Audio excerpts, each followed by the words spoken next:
So I just finished listening to a podcast, Dr. Sam Harris's Waking Up podcast, where he had a discussion with Dr. Jordan Peterson, and they kind of went down this rabbit hole as to what constitutes the nature of truth.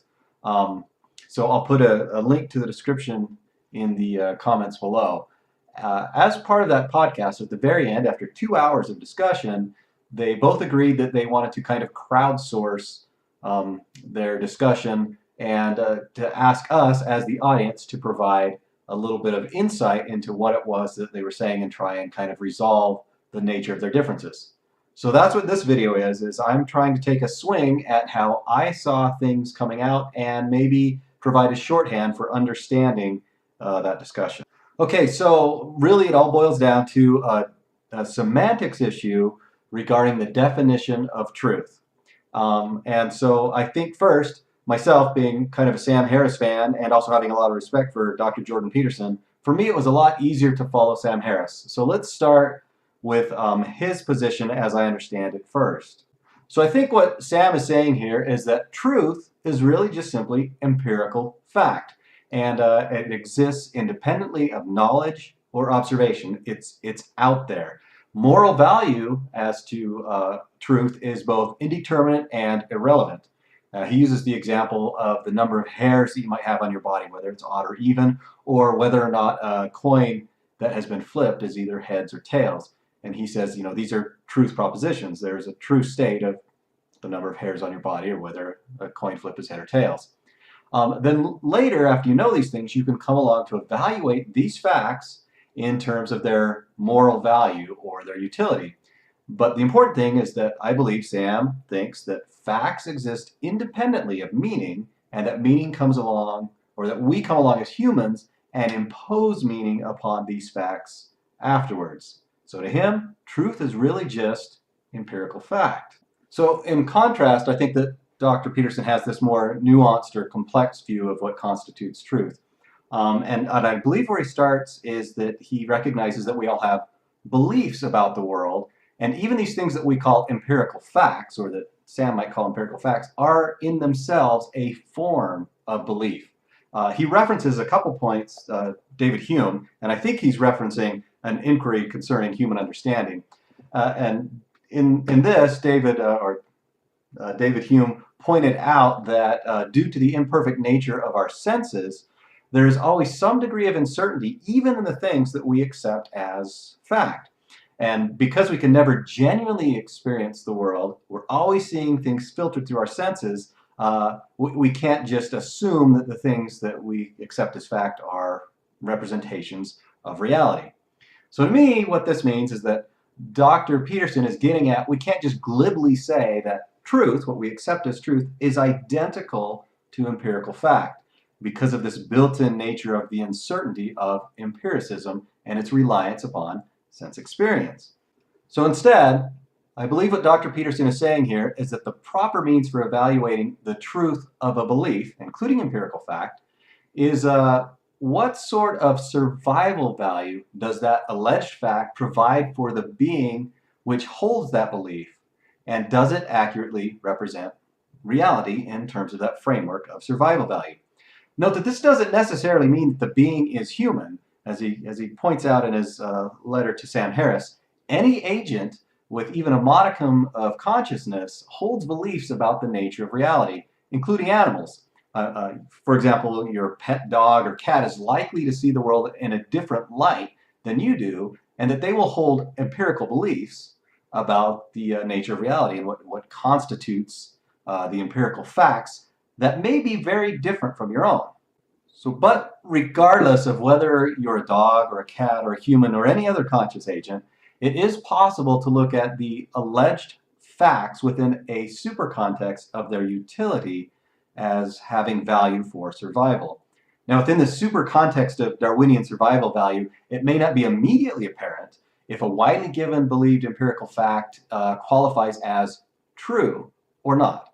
You can't necessarily know the truth of a fact without integrating it into the superlative of its survival value for any of the beings which accept it. So the micro examples that Dr. Harris uses, such as the state of the flipped coin or the number of hairs that are on your body, even though these may be agreed by observers who share the same basic epistemological framework as empirical facts, they still have all the problems related to the things that Hume pointed out. But to say that this kind of agreement among observers of the coin showing heads somehow constitutes truth misses the point of contextualization.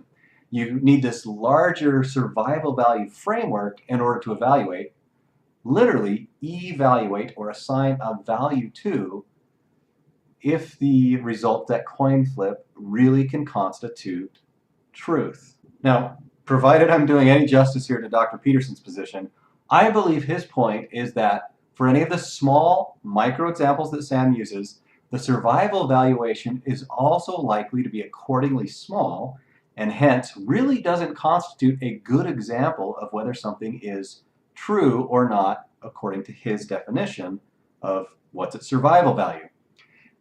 Empirically valid for a group of observers, yes, but perhaps not necessarily true, because you have to integrate a given fact into this larger pattern of values to see its value as truth, and until you do that, its value is at best indeterminate. Now, this is kind of just my personal take on things, but this is why I think that Sam and Jordan seem to pass by each other so much in their discussion. I believe that Sam's position on what constitutes truth is kind of like the accumulation of an ever-growing body of facts as revealed through the empirical tools of science. It's kind of this bottom-up approach. We just keep filling the basin with more and more facts, and hence grow towards an ever more accurate approximation of the nature of reality. And the better those facts accord with the actual nature of reality, the more truthful they are. On the other hand, I think that Jordan's position is that the framework comes first. Your standard is a pragmatic one that looks to evaluate any given alleged facts as to their probable survival value before accepting them as true.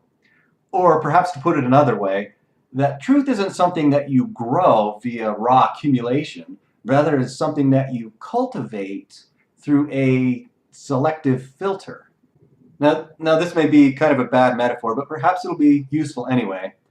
Both men, to me, seem to agree that they want to nurture a rich field that's filled with the fruits of human well-being. Sam's approach to discovering truth might be compared to sowing a field with all the known facts that we can get our hands on, and then once things start to grow, we come back through and we weed out all the bad and harmful things in favor of giving the good things more room to grow and flourish. Jordan's might be that we may not want to sow any seeds, accept anything into that field until we've already run them through some kind of superlative filter that is based upon the long cumulative experience of generations of farmers who have come before, because that weeding out process that we might have to do otherwise to get rid of the bad things is likely to be fraught with violence and harm that has the potential to uproot even the good things. And I also believe that Jordan's religious view represents that sort of filter that he recommends we should apply before sowing any fields with any empirical facts or really anything that we accept as true. In other words, I think that Jordan's making a clear distinction between empirical facts and truth, whereas I think that Sam Harris is saying, well, no, empirical facts are truth.